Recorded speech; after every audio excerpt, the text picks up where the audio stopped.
आज हम सुनेंगे एकादशी व्रत कथा।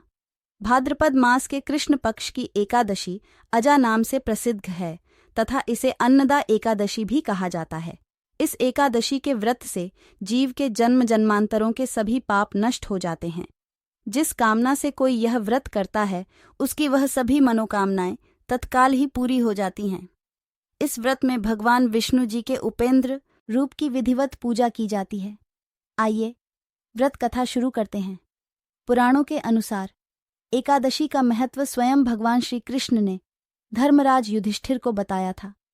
अजा एकादशी का व्रत करने वाला अश्वमेघ यज्ञ करने के समान पुण्य का अधिकारी होता है। मरणोपरांत विष्णुलोक में स्थान प्राप्त करता है।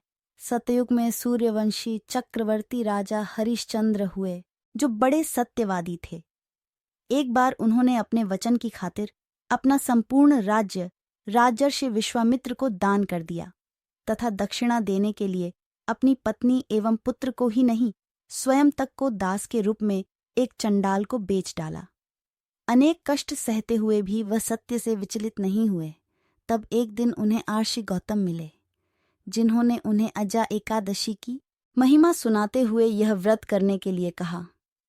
राजा हरिश्चंद्र ने अपनी सामर्थ्यानुसार इस व्रत को किया, जिसके प्रभाव से उन्हें न केवल उनका खोया हुआ राज्य प्राप्त हुआ बल्कि परिवार सहित सभी प्रकार के सुख भोगते हुए अंत में वह प्रभु के परमधाम को प्राप्त हुए।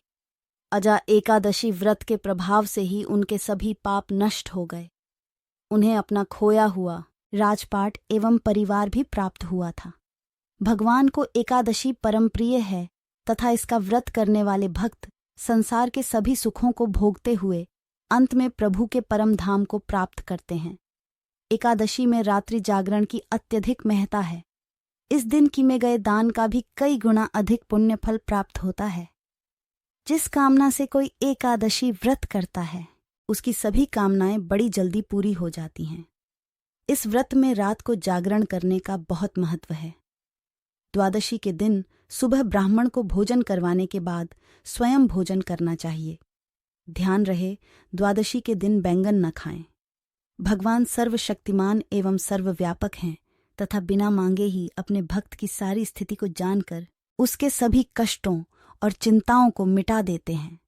जो भक्त केवल भगवान की भक्ति ही सच्चे भाव से करते हैं उन पर भगवान वैसे ही कृपा करते हैं जैसे अपने मित्र सुदामा पर उन्होंने बिना कुछ कहे ही सब कुछ दे डाला।